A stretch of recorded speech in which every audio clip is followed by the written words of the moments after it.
are delighted to have an expert with us this morning, or experts with us this morning in the person of Dr. Romeo Stockett and friends.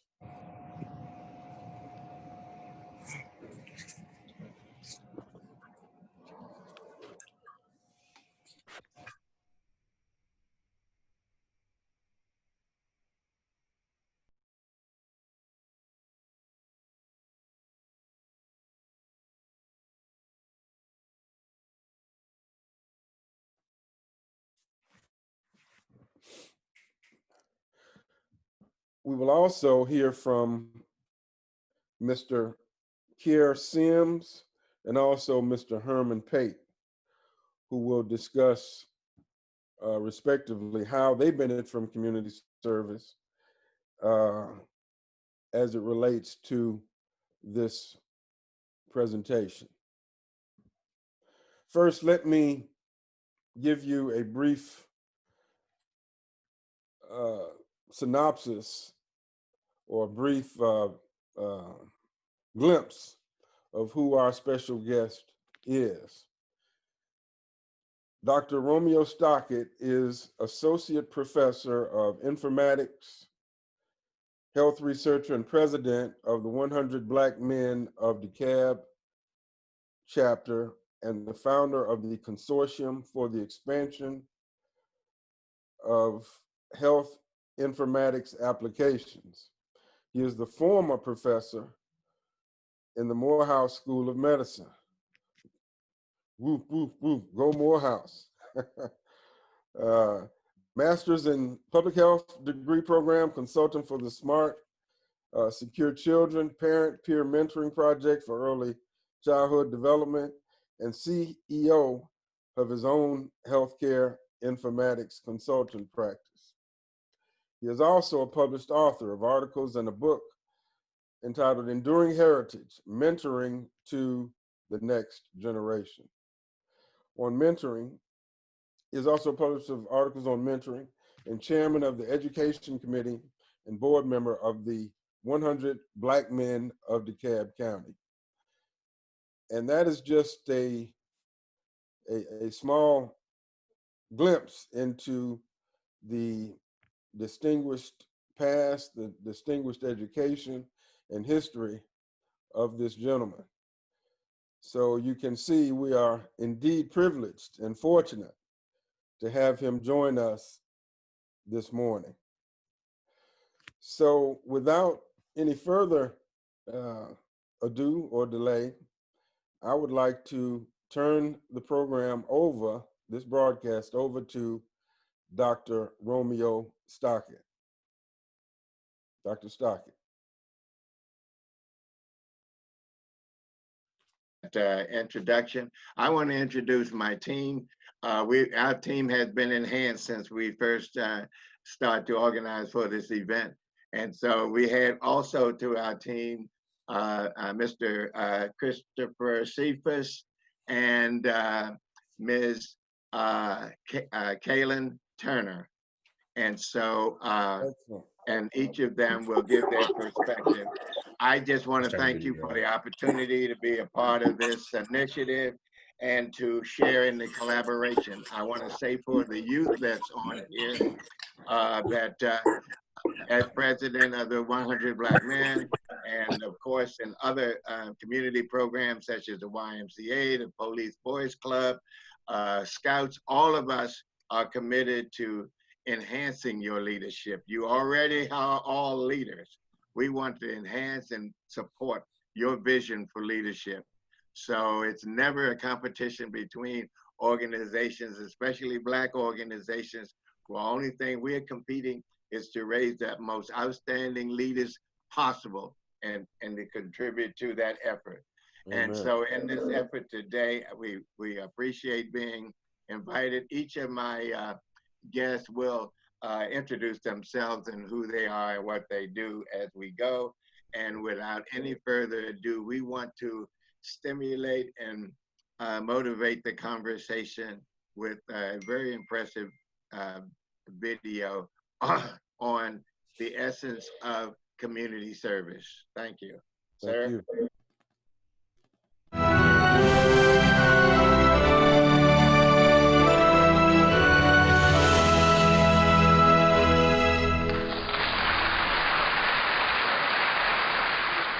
Good morning, everyone. My name is Kofo Jalaosho.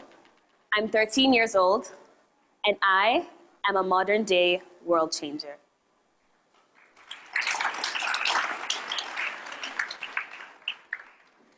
Flashback to about 30 years ago. It might have seemed impossible for young people, teenagers, to educate themselves on global matters and use that to make widespread changes. But that's what's going on these days with our youths. And the world is becoming a place where anybody can make a change, thanks to this. I've been involved in a volunteer charity club called the Vault Club for about 3 years of my life now. And this year, I was elected as the student president of the Vault Club. Now, when I first joined the Vault Club, I used to wonder what the point of publicizing all our events was. Because I thought the purpose of community service was only helping the less privileged. One thing I've learned, however, is that a lot of people want to help others. They want to help their communities, they want to help the environment, but they have no idea how. The problem with the world is not the lack of interest in helping, it's the lack of knowledge in helping. And today's teenagers are using their resources to the full extent in order to not only make a difference, but to teach others how they can make a difference as well. Now, we all know the conversation on technology and the good and bad aspects of its impact on the youth. But we always seem to forget all the good teenagers are doing with the resources they have. And we try to replace it with the old ways of adults, because we refuse to accept that new and modern can be good. Whether we like it or not, the young will grow. And one day, we will be the world leaders. We will be the adults.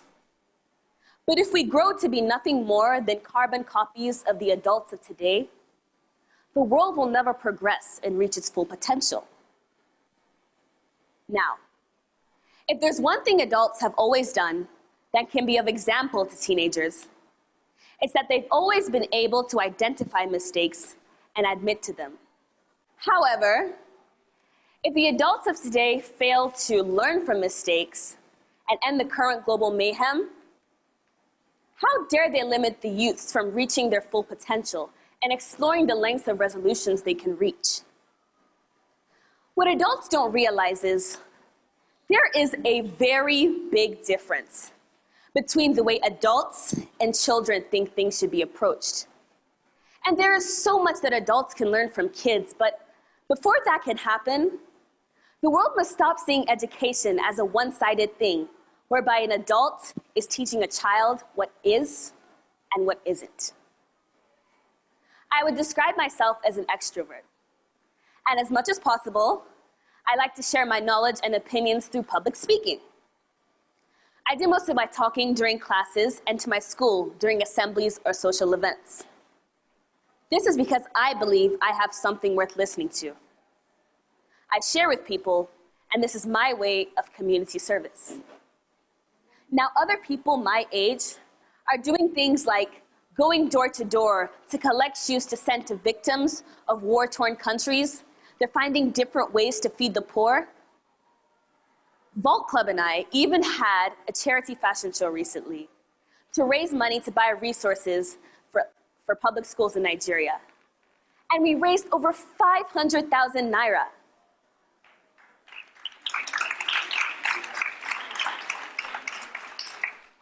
The point is, adults have made a massive impact on the world in terms of positive change. Things like Run for a Cure Africa, an organization in Nigeria that charges towards raising awareness for breast cancer, as well as money for treatments. These are the kinds of things the adult generation has created. And these things are the platforms for us the youths to build our changes upon. One thing about Run for a Cure is that they always get teenage volunteers to help out with their annual walkathon, as well as their Mother's Day brunch and Shop for a Cure event.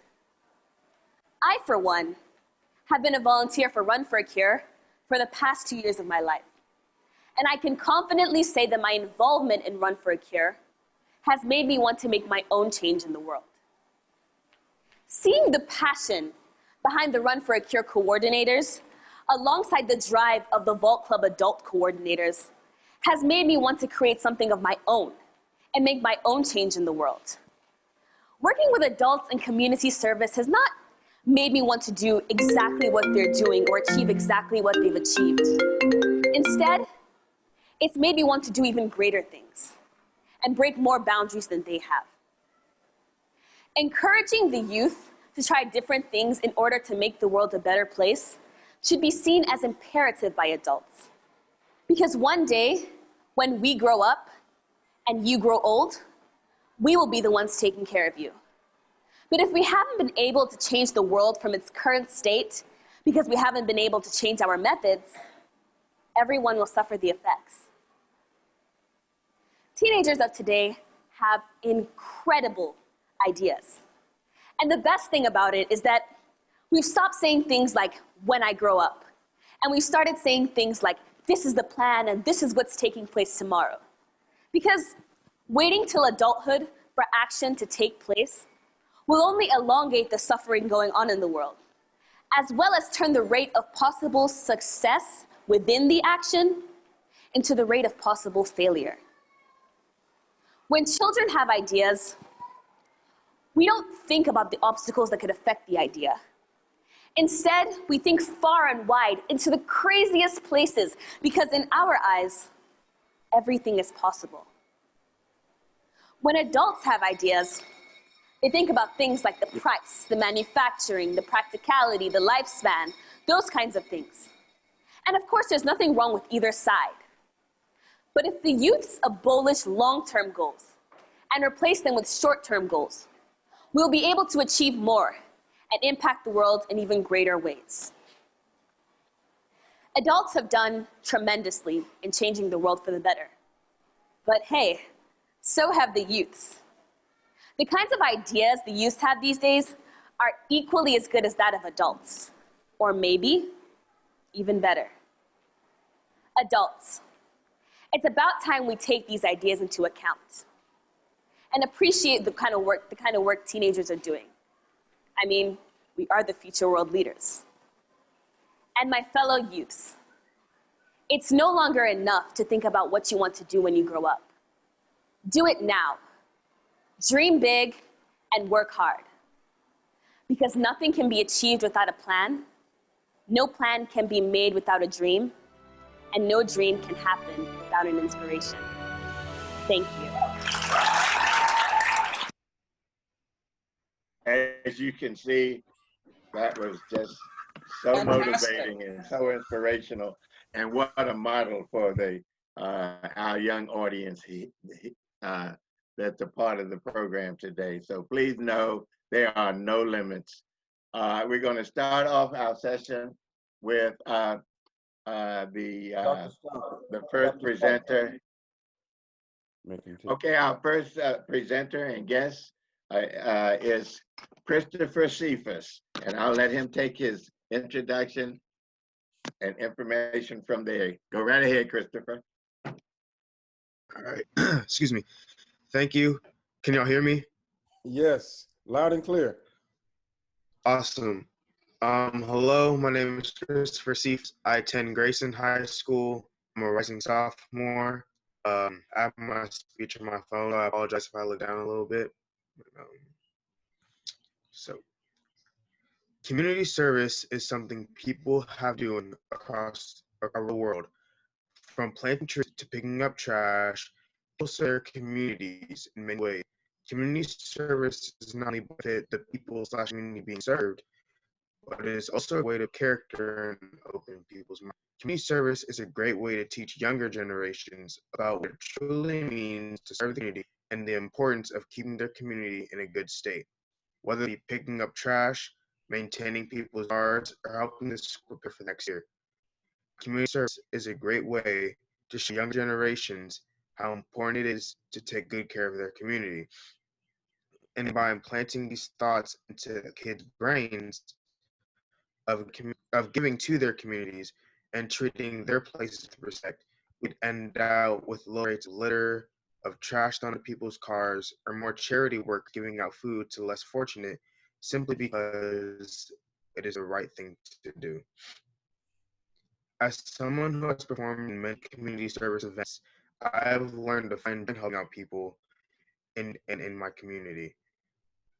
Some of my experiences with community service include picking up trash with 100 Black men of DeKalb County, delivering pine straw to people in my area for a fundraiser, helping my local library prepare for the school year, participating in meetings with my grandmother for the Habitat for Humanity, as well as taking part in foods with schools, 100, and my church. I've learned all this that my community is my responsibility, and how I treat it not only affects me, others as well. And it is duty future generation to learn how to care for and keep my community safe. And it is, in my opinion, community service is a way to shine light onto ideas and issues people may not have seen before. Community service goes from picking up trash to putting food into someone who is less fortunate. And I believe if we show young generations the importance of community service, we set up to be a better place. Thank you. Thank you. Excellent, excellent. Thank you, Christopher. Okay. No problem.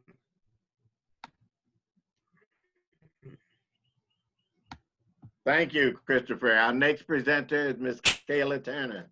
Kayla, you have the floor. Hi, everyone. My name is Kayla Turner. I'm 24 years old. I graduated from Tuskegee University with a bachelor's in chemical engineering. And right now I work at PPG in Wisconsin. Wow. Yeah, so I'm like, actually you look like you're 15 years old. Oh my God. Yeah, that's really great. Incredible. Congratulations. Thank you. Mm-hmm. So yeah, I work at PPG as an engineer / supervisor with the Current Times. So one thing that community service and community leadership in general has taught me is empathy, how to care about people and how to relate to them. And especially in these times, that's probably one of the most vital skills you could have right now. Because caring about people isn't easy. It's a choice you make. It's going up to somebody and saying a nice word to them. I like to bake, so I bake treats to bring in when, especially nowadays, it's been a rough time for everybody. So empathy, I honestly think it's one of the best skills you can have. Empathy, community service has given me passion for helping others, for keep giving myself the best tools I can so that I can help other people. So community service is more than just a thing you're being forced to do for an hour each Saturday that you really love when it's over because I just want to go back home and play video games or watch TV. It's giving you really important life skills. And I spent 6 years in the 100 Black Men of DeKalb County with Dr. Stockett, and I was in Girl Scouts for 10 years, parts of elementary school and all the way through middle and high school. So I'm not just talking out the side of my neck, y'all. I honestly and truly believe that community service is important and is valuable, and if everybody participated in community service, things would be a lot better.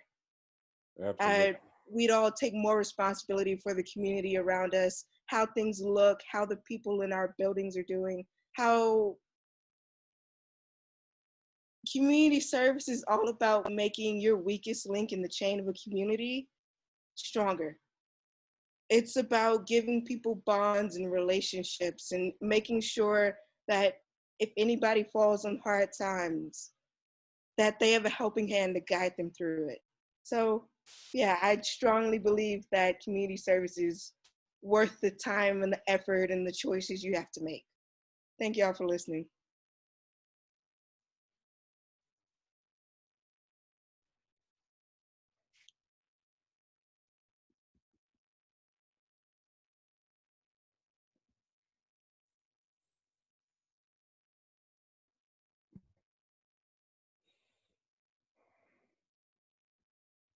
I'm sorry, I was on mute. Thank you, Kayla. And now our next presenter is Mr. Kier Sims. You have the floor. Hey, good morning, everybody. Good morning. Good morning. Good morning. So a little bit about me. I'm a Georgia native. I grew up in Decatur. I went to Lakeside High School, and then I went to Georgia Southern for college, where I majored in graphic design. I'm a husband and a father to a super active, soon-to-be 3-year-old. He'll be 3 at the end of the month. And I'm currently a user experience designer for Intercontinental Hotels Group. And so as a child, being a Boy Scout allowed me to have many opportunities of community service. I've volunteered to clean around the campus of my church, schools, places that I've worked. I've delivered meals on Thanksgiving, fed the homeless, packed and delivered Christmas gifts.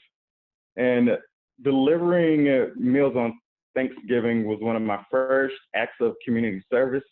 And I did it with my church, and I was young, and I remember really just wanting to tag along with my oldest sister, as it was something that she had signed up for. But still, even at my young age, it was still pretty impactful for me and my sister as well, because we were helping families in need, and the gratitude they expressed towards us and the happiness of receiving the food for their families affected me positively. I felt like I was actually making a positive impact on someone's life. It was a really great experience.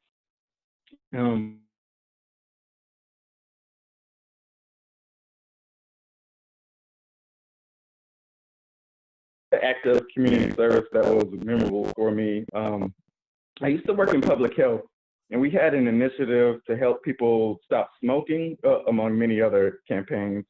But one Saturday morning, a couple of my coworkers and I decided to clean up around the building where we worked. And surprisingly to all of us, we probably picked up more cigarette butts than any other type of litter from around the building. And now our goal wasn't to collect cigarette butts. It was for us to just have a clean work environment, and more so a clean health center for our community. It just also happened to also be an opportunity for us to relate back to our Stop Smoking initiative. So we used our community service as a business opportunity within that campaign. So from that, I learned that opportunities can arise from the community service along with friendships and shared experiences. And another cool opportunity, the company that I work for now has a partnership with the Empty Stocking Fund. And one of my coworkers there is actually on the board. And so that gives us the opportunity every holiday season where we get to help provide Christmas gifts for families that need it. Our company offers a lot of opportunities for community service and volunteering, but this is one that everybody looks forward to. I mean, when you volunteer for the Empty Stocking Fund, you can buy gifts for others if you choose, or you can wrap donated gifts and hand them out to the kids that come to their census village. And how great it is to give gifts during the holiday season, especially to kids that are full of excitement and in the Christmas spirit. And back to the TED Talks video, something that stands out to me from the TED Talk video that Kofa mentioned is the creative ways that people, especially our youth, have come up with as ways of community service and charitable events. You know, community service doesn't have to be about cleaning or feeding those in need. It can be something that interests you. You could volunteer at an animal shelter, help take in donations or fundraising or local charity events. You know, one of the radio stations that I listen to here, they highlight some of those creative ways.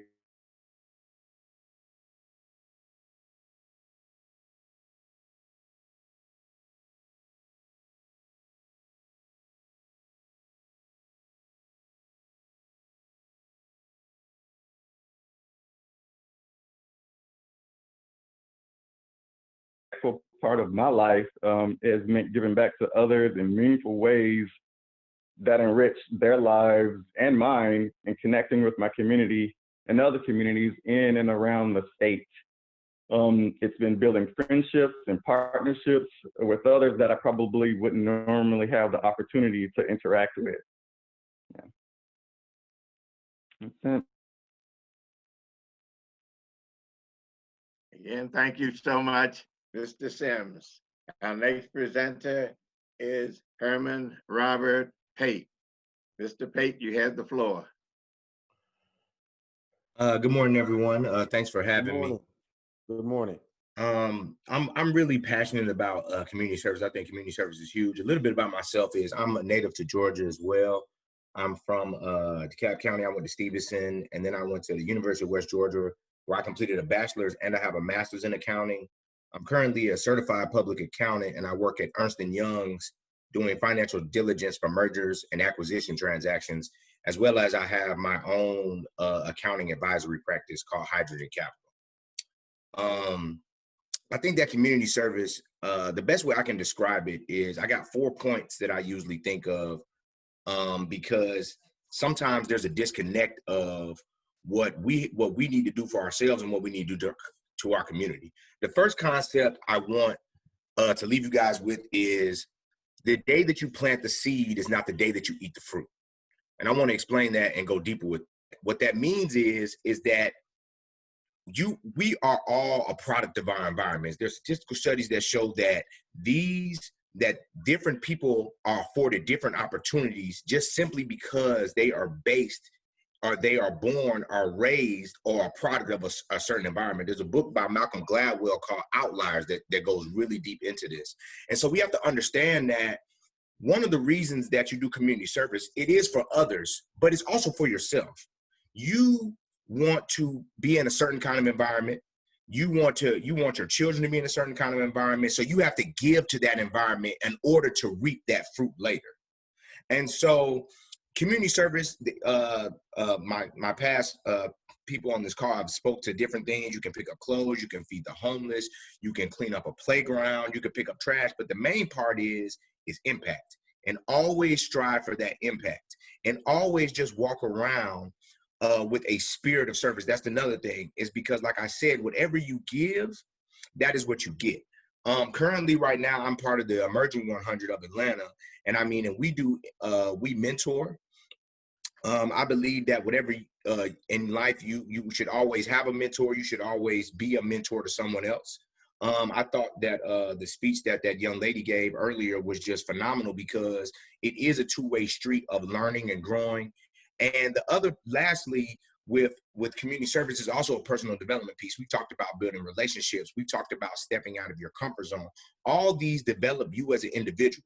And if individuals are developed, then our families become developed. When our families become developed, our communities become developed. When the community becomes developed, the state becomes developed. When the state becomes developed, the United States become developed. When the United States is developed, the world is developed.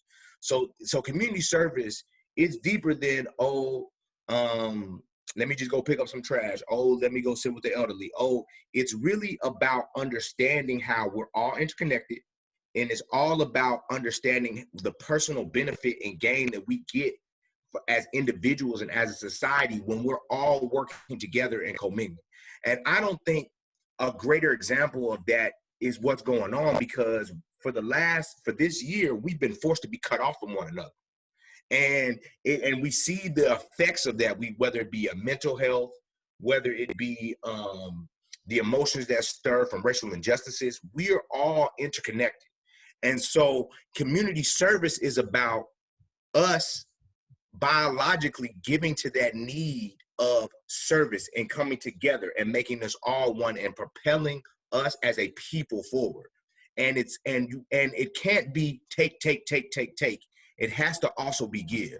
And so I just want to leave y'all with that whatever, the day that you plant the seed is not the day that you eat the fruit. And you should always go through life thinking about, how can I plant seeds? People mentioned the scouts, and I was a scout as well. And one of our phrase is that you always leave things better than how you found them. And if you live your life by that, you will be blessed in ways that you cannot even imagine. And you'll be a blessing to others in ways that you can't even imagine. So thank you for the time, and I'm just happy to be here. Thank you so much. Thank you. Thank you, Mr. Pate. And again, thank Reverend Terrence for this opportunity to participate in this program. As you can see, we are among the best and the brightest in our youth, in our generation, and in this journey. We would now like to give the participants an opportunity to talk directly to and ask questions and conversate with the 4 panelists. Sir, would you facilitate that arrangement? Yes, sir. I'd be happy to do that, Dr. Right ahead. First of all, I'd like to congratulate each of the contributors. When I first noticed that you brought some guests, some distinguished guests, I thought they would be much older. And I am so, I'm elated to see that they are the future. They are our youth, in close proximity in age to some of our students. All are very well spoken, extremely well educated, and just examples of what we want our young people, the characteristics and qualities that we want our young people to exhibit. So congratulations to them, and congratulations to you, Doctor, for assembling such an esteemed group of young people. To my students, feel free now to ask any questions to either of our contributors or Dr. Stockett himself. The floor is open.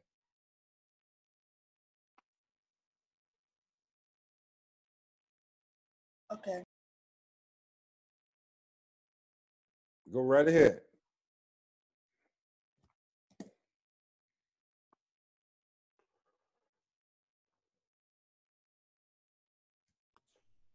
Not all at once. I'll start. Go ahead. Martin, go ahead, sir. Martin Washington. Yeah, that was actually by accident. But if we're talking about just volunteering and whatnot, helping our community, I just turned 19, and it was my first year voting for all of the younger kids that we have in here. And that, obviously, that's not volunteering, but taking the action and going to vote in local politics, I think that's really important. And that's a big thing when we're talking about our community. So, yeah, I was able to go vote. I was able to vote for, our district reps. You got to look at your school board. Those volunteering and getting involved, they go hand in hand. So for all the younger kids, if you're really trying to make change and you're looking for change, you have to sometimes look for those infeasible ways, and most feasible ways in your community. So with your school board directors, with your principals, stuff like that. So that's just an idea. Thank you. Martin, I would just like to commend you, because I always call voting as the ultimate community service that you can provide. Amen. You make such a substantial impact by voting. Thank you, and congratulations. Thank you, Mr. Stockett. I appreciate it. Welcome to the grown-up world. Thank you. Absolutely. I want to just make a comment right now while some of the students are getting their questions together. Picking up trash in our neighborhoods. This is a real issue for my community where I live. I live off of Cascade on a street called Peyton Road, and it's in a curve. And for some reason, people, I guess because they think no one is looking, as soon as they come around that curve, they just throw trash out of the window. And it is such a disheartening and very discouraging thing for me to see that. And no matter how much we try to pick it up, soon as you pick it up, or the city comes by periodically, but it's just it's right back down there. And so that's one of the things that makes our property values low. And that's one of the reasons that white folk don't want black folks moving in the neighborhood. When we move in, generally, white folks move out. Now, part of it is because of racism, but also we have to take some responsibility for taking better care of our own town, and creates an eyesore.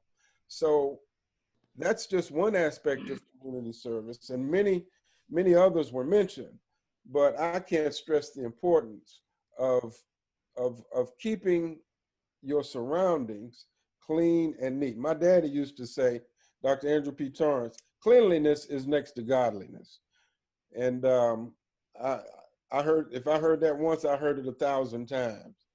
But it's very important that we keep our surroundings, our properties, and where we live as clean as possible. You have another comment? I did want to share really quick with you an experience. Thank you, Reverend Terrence, because on the screen is Herman and Christopher. Christopher's mom and Herman grew up together, all a part of my mentoring team. And we used to do a roadside cleanup in Stone Mountain, the village of Stone Mountain. Wow. And one day, some people saw the kids out there cleaning up, asked who they were. And ultimately, the mayor of Stone Mountain recognized them at the end of the year with an event with a community service certificate.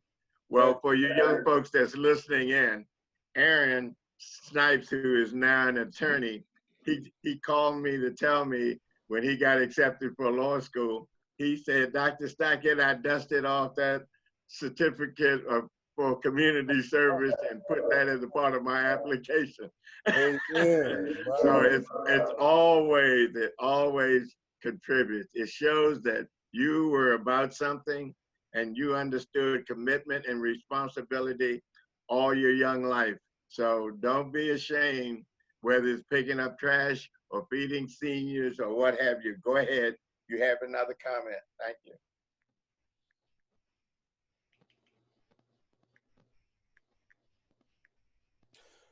Well, one of the things that also got my attention is the fact that, you know, when our distinguished guests were talking about ways that they can contribute, and the why and the how of importance of community service, it made me recall our last Zoom presentation, when one of our presenters was talking about his life, and he detailed how he had become very successful at a young age, but without, and as quickly as he got or achieved material things, those things, as life, as often sometimes as it happens more often than you would realize, he lost it at a young age. And after losing it, he realized that after all of that getting, there was still something missing. So from that point, he decided to live a life of significance, a life of significance. And the only way you can live a life of significance is by doing for others, giving what you've got to others who are less fortunate, or sharing even knowledge, wisdom, experience, to help someone bring someone else up to the level that you are.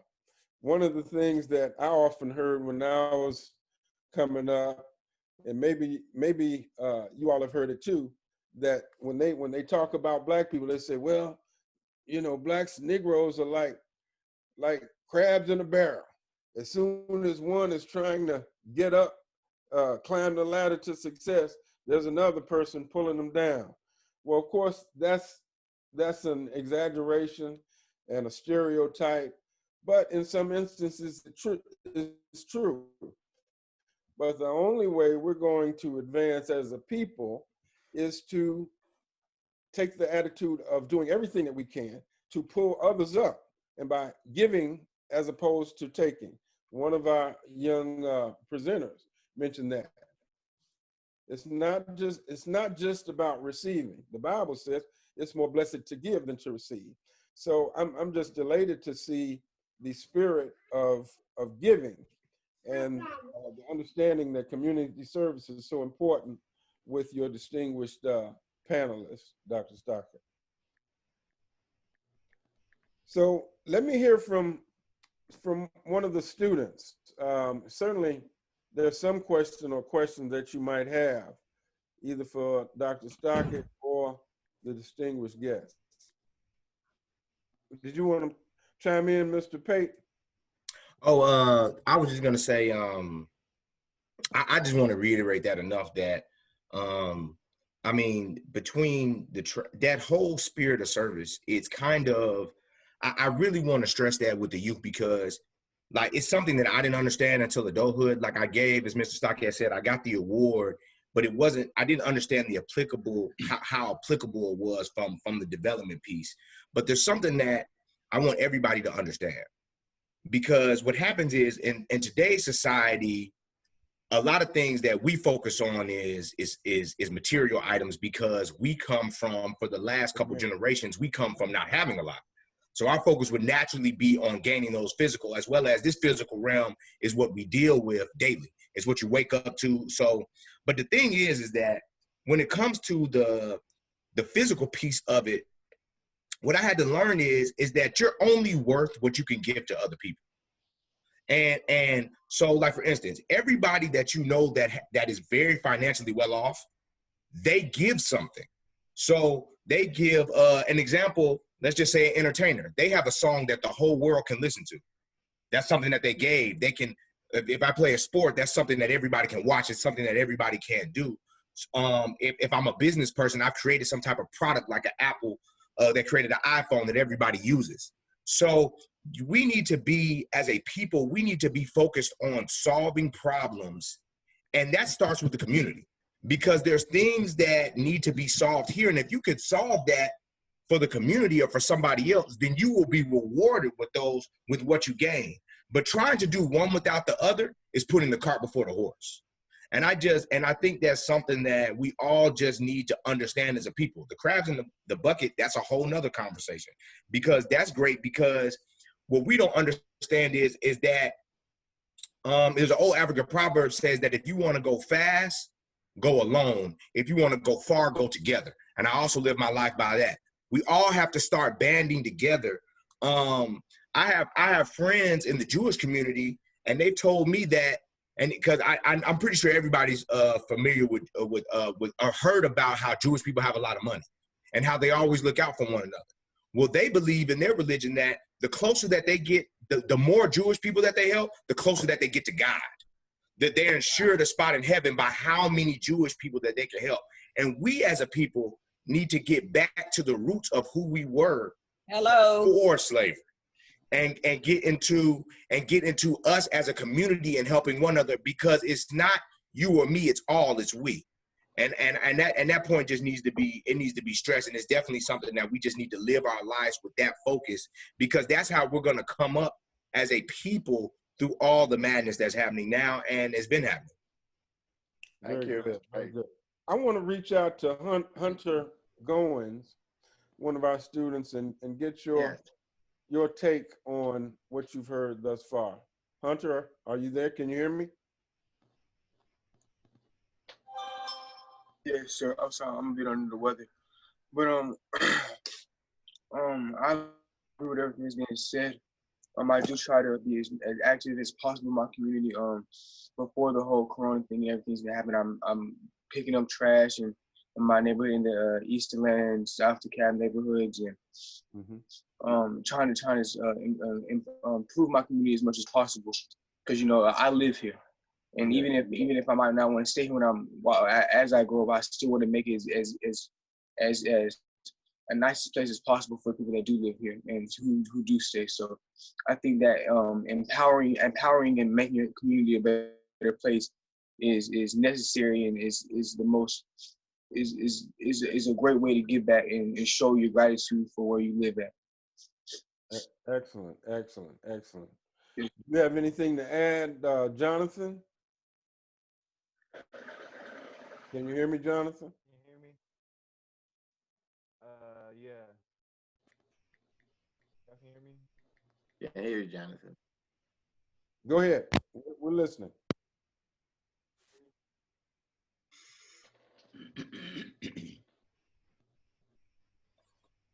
Are you there, Go ahead, Jonathan? All right. So as one of our elder students in this initiative, I do have some things to say. Okay. As an experienced young man about to be 17 in the upcoming month, I do have experience from volunteering in different places, and one of probably the biggest piece of advice I can give is it all starts at home. So things from you're taught at home, from manners, etiquette, and way to act around other people. It all starts at home. Take what you learn from your folks and bring it out to the real world, because that's what they're gonna look at. From, like I said, from manners to etiquette and things like how you greet people, your body language and whatnot. And another way, even if you don't enjoy it or whatever, do community service that you're good at. Bring a talent to it. Because I'm a DJ, and I DJ for 2 events at my school, which was pretty cool. But yes, I'm a DJ at school, which was pretty cool. But volunteer and do stuff for your community. It starts at home. Even if you don't like to do it, bring a talent to the table, and make sure you give back to your community, because all of us have said, it's not all about taking. I was always taught you got what you give, you put out what you give in, and I believe in that wholeheartedly. And yeah, that's all I have to say. Thank you very much. Thank you very much. Dr. Torrance. Can we hear from Brock? Brock, are you there? Yeah, I'm here. Okay, excellent, excellent. What are your thoughts on this topic and what some of the things you've heard thus far today? I heard that you gotta keep the community clean and stuff like that, and you gotta. And I believe in that wholeheartedly. And yeah, that's all I have to say. Thank you very much. Go ahead, Brock. And you got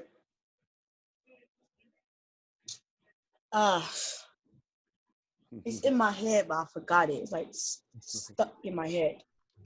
Why do you think that's important? Why is it important to keep your community clean, for example?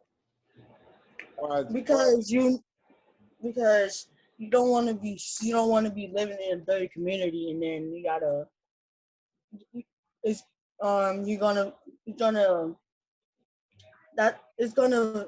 gonna bring a lot of stuff into the community, bacteria stuff into the community.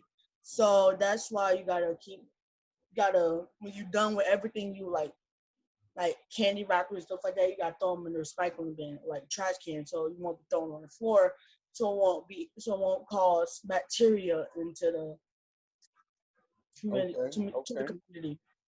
Excellent, excellent. Can you think of any ways that now you have the proper understanding of cleanliness and keeping our surroundings clean, but a lot of people your age and a lot older, a lot of people my age, they don't have the same values.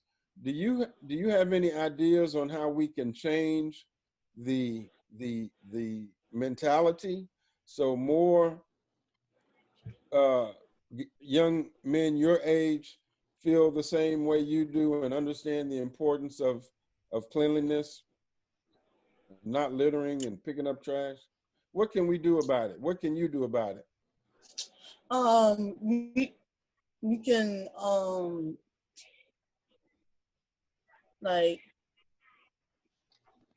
like let's see. And you may not have an answer, but at least it's something to think about, because clearly there are not enough people in our community that value our community. You know, like I was saying earlier, for some reason, people just automatically throw trash all out in the curve that I live in. And for the life of me, I don't understand. I don't understand it. You know, it's what my daddy used to call trifling. And so we've got to do something to combat that and transform the mindset. I think you could also relate it to rioting and looting, you know, and that's a whole nother discussion. But if you don't value where you live, you're more likely to engage in those activities of burning down your community as opposed to building it up. So that is something that has been going on for the last week or so, and I think it also reflects a mentality that does not express pride or ownership of the surroundings that we live in. So that's a challenge to you and the rest of our young people. So what I'd like to do, Dr. Torrance, Go ahead. One more thing I would like to touch on is the misconception of having, like, you have to have money to help your community.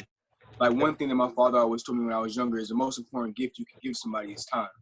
So it doesn't always have to be giving money or giving food, but sometimes if you just take the time out to go to the local elementary schools and read to the younger children, or go to elderly homes and I don't know, just sit and talk to them, just giving people time and showing that you really care about people. You know what I'm saying? That's just one of the most important things you can do. So I just wanted to touch on the misconception that you have to have money or giving something physical to somebody. It's a lot of ways you can help people other than just, you know what I'm saying, the physical things. Excellent, absolutely. One of the things that my daddy used to do, he would always take me around to see my aunts and my uncles who were, you know, elderly, some not so elderly, but, you know, he used to drag me along with him. And I didn't really understand. Of course, at the time, I would much have rather been, you know, playing basketball or football or goofing off. But he made it a point that, you know, that he took me with him. And I understand now, it always made those elderly people, they were always so happy to see me. And so that sacrifice of my time and his time to go visit those people, it meant so much to them. And so that is also a part of giving back, of doing something for others. It may not bring you satisfaction, but if it brings pleasure or satisfaction to others who you care about and who care about you, it's very worthwhile. So thank you for that comment. Can I speak on the real quick briefly about the aspect you were talking about, keeping the community clean and what we can do? Just real briefly, my solution to that is ownership. I think that you mentioned looting and we also mentioned pollution. I think that there's a sense that we don't own anything, and when you don't own something, you don't take care of it. And so I think that everybody on this call, specifically the youth, I think you should go into your adulthood with the mindset of ownership and owning things and because when you own something, then it's yours and you'll take pride in it. And I think part of the reasons why we're busting this up, busting that up, or we throw trash down is because we feel like we don't own it. But once you have something, like for instance, like if you go get a new car, you don't want to get a scratch on that car. Or if you have a game system, you don't want that you win and work for and you own it. You don't want to destroy it because you know what it takes to have it and to maintain it.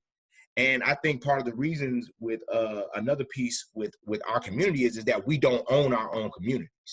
And so it's time that we start using our resources and controlling our own communities. And that first comes with ownership. I get into it. I am a huge real estate buff, and I get into it with different people about the subject of gentrification. That's a huge subject in Atlanta. But what a lot of people don't understand is that gentrification is a natural byproduct of business, because it only makes sense to buy cheap assets and then build them up to make more profit. But the truth is that we can aggregate our own resources and buy our own neighborhoods and benefit the same way that outside people can do. And so when it comes, and in fact, I'm so serious about property ownership.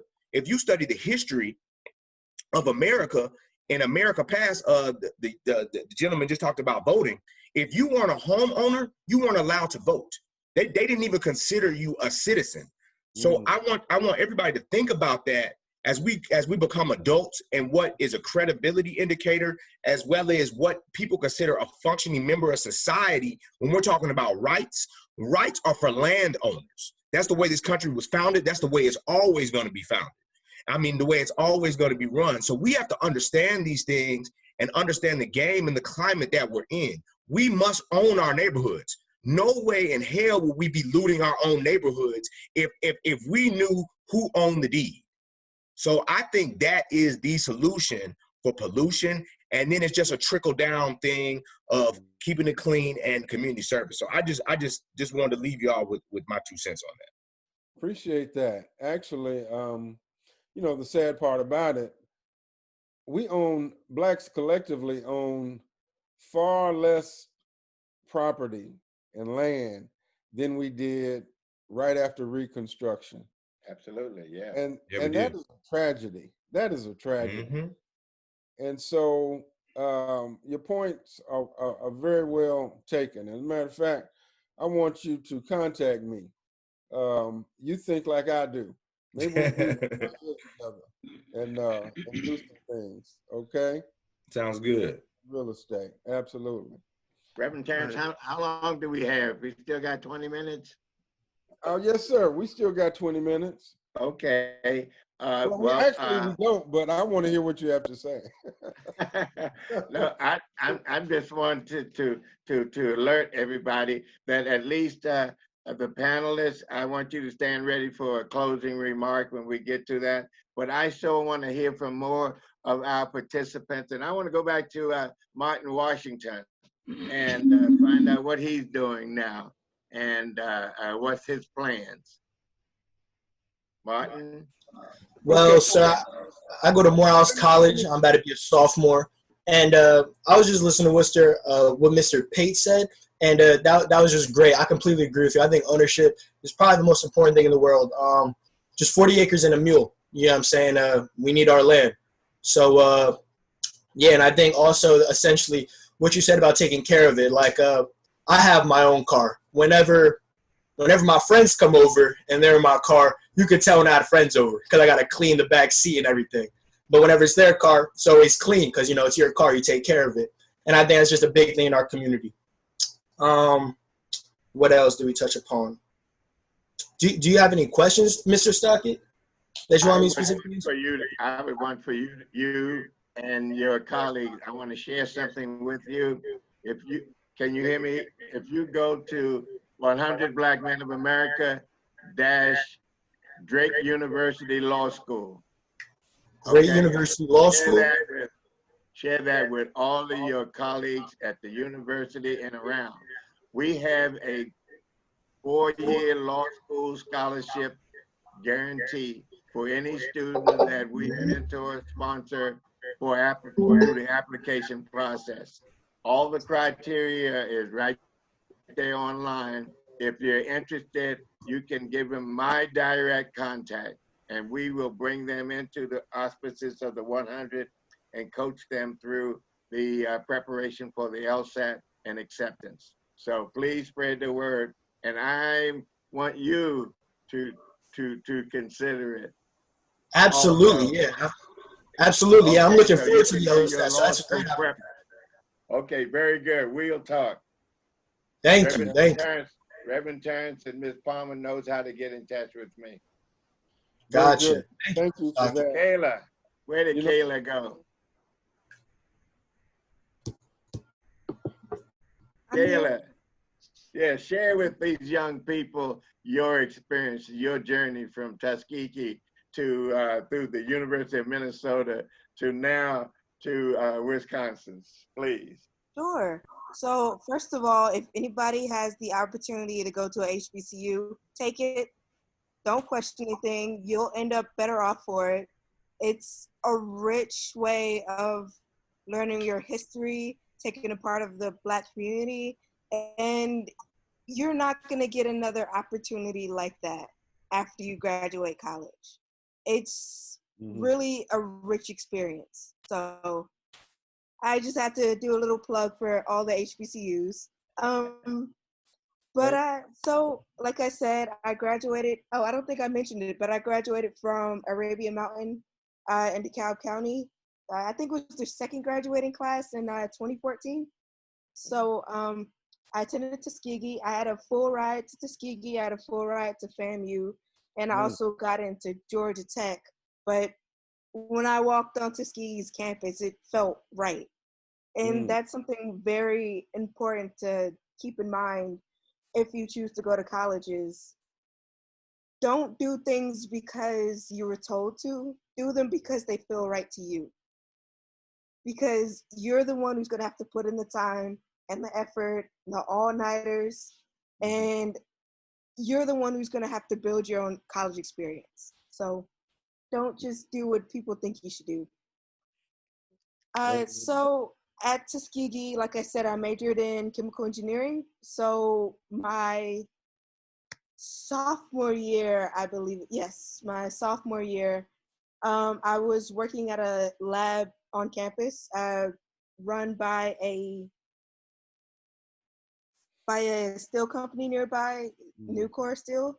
And it was a good opportunity. It was nice research. And it sort of made me want to see what else was out there. I knew what engineering was, vaguely. I didn't really, but I thought I did. So I wanted a different experience. And Dr. Stockett contacted me about an opportunity in Minnesota through the CHAMP program. At the time, CHAMP had a few different projects they were working on. The one I flew up to Minnesota to help out with was dealing directly with prostate cancer and researching into the different biomarkers we have and trying to figure out a sort of early detection system and how we could help figure things out and work for a better general medical experience when dealing with the cancer, because that cancer disproportionately affects the Black community, as most cancers do, unfortunately, at this stage. So I worked there over the summer. I compiled a paper, and I believe Dr. Stockett's been telling me they're doing great things, and they're pretty close to finding an answer, or the first steps in an answer, at least. That is so true. Those biomarkers, that research, ultimately, when it is completed, they will be able to look at your genetic biomarkers to determine your propensity for prostate cancer and to institute preventive procedures and alterations at a very young age. So, and they also noticed that the reason that they are looking at Black men's biomarkers is that is where it's most obvious. So to be able to correct or address that situation would raise all boats. It would improve prostate cancer prevention to the human race. not just the Black race. So this is just an example of some of the incredible and intellectual explorations that come out of HBCUs and especially continued Black research. And Caleb, boy, we are so proud of you. You went up there as a sophomore and you made such a significant difference. We're proud of you. Here, let me hear from you guys. Y'all been laying in the cut there. I know you got something to say. Go ahead. Yeah, I do have something to say. So we've heard like a lot of good stuff. Christopher had a really good definition of what community service is. Kayla mentioned the empathy, passion, and Robert, the impact of community service. So in the right setting, that can spread. My father owns a construction company, so my brother and I would help him out, and we got to see a lot of different houses, a lot of different communities all around the state, really. You know, we would go back to our friends and we would tell them about like what we saw and, you know, how different our community was. And I think that did spark some of our ideas of, you know, how we can enrich our own community. And it did help get some of our friends to kind of help us when we would do some community service activities. So, I mean, it might not feel like we're making big changes, but we really are. As long as, you know, we could talk to 10 people, as long as we can get 2 or 3 to kind of help us make some changes, you know, that is a difference because the numbers will eventually grow and grow. Thank you. I wanted to say that with community service, it doesn't always have to be something big. Like me, as being a kid, or at least a high schooler, property, or I can't vote, go out there and vote. But like the young lady said in that video, if the younger generation starts making more short-term goals, then we can leave a bigger impact. Like when me and my great-grandfather, Dr. Stockett, we went behind my neighborhood because there's a lot of trash back there just piling up, everybody every night throwing trash out there. We picked it up, and as people drove by, we know that people saw us picking up trash. And so after that, I started seeing people pick up trash behind the neighborhood themselves, or just people will pick up off of what you do as well, if big or small. And if you go ahead and encourage people to do community service as well, you can also leave a bigger impact on your community.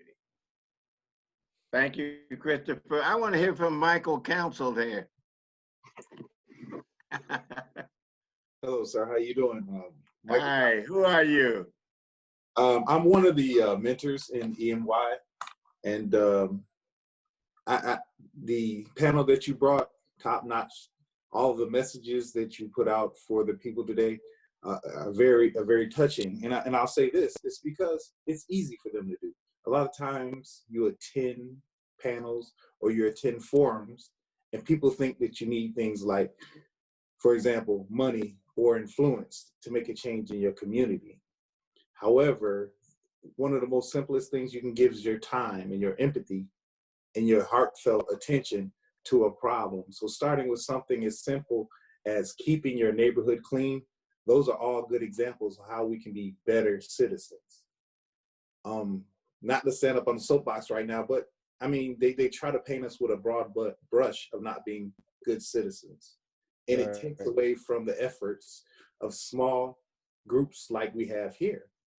So we have to be able to find a method or a way to amplify our message, and not only amplify our message, but light our torches from people like Dr. Stockett and Reverend Torrance, and turn around and light the torches of the people behind us and continue on with the fight. Thank you. Ms. Palmer. Your mic's not on. Turn your mic on, please. We can't hear you. You're muted. Hear me now?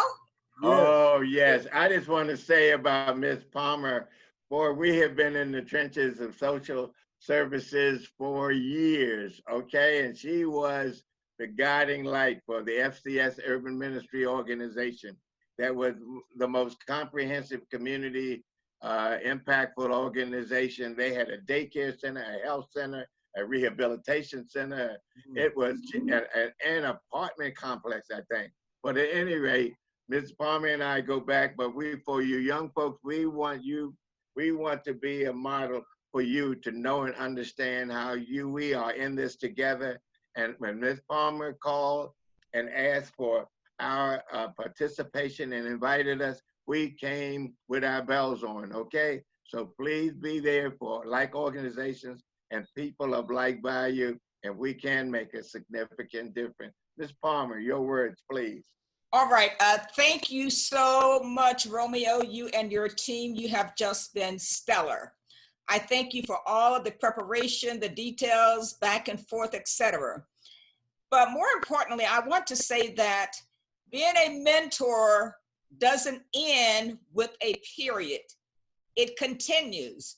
When you were my grandson's mentor at 100 several years ago, that time ended. However, we have called upon you, as you know, several times to intervene with our son in a good way. And you've been there. I mean, I remember when you walked into his job, unannounced, So my point is, get a good mentor, young men, and make sure that they continue to track you and you continue to track with them. It's worth it. Thank you so much again. Team, you have been, oh, my throat. Team, you have been super fantastic, and God bless you. Thank you, Dr. Betty. Thank you, Reverend Terrence. Go ahead, sir. If it weren't for Dr. Betty, we wouldn't be having you on. So she deserves so much credit for bringing you into our fold. And I look forward to connecting with you after this broadcast. Let's go to lunch, my treat, and I can pick your brain and pick up some ideas on how we can be more impactful for the program next year. We're coming to the end for this session. Actually, next week will be our last. Oh, okay. Well, congratulations on a successful year. So before we sign off, what I'd like to do is make a challenge to our students to over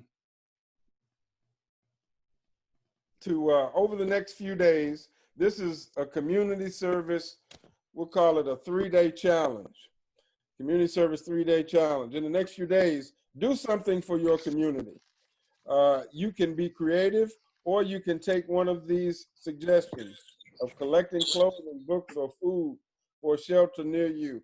Send a thank you card or email to a relative, teacher, or church member. Pick up trash on your street. Sew some masks for your neighbors. Read a book to an elderly neighbor or child, or speak up for justice. Show the world that you won't stand for racism, violence, and injustice. And so we want you to do that. And don't forget to send us a picture of your service project and wear your EMYI shirt when you do that. So you've heard the challenge. Do something for your community while wearing your Eastlake Male Youth Initiative shirt, and send it to info@the-truth-teller.com. So if nobody else has any other comments, thank you again to Dr. Stockett, the distinguished guests, everybody who participated, and we look forward to great things in the future from our young people. Thank you so much, sir. Thank you. Thank you.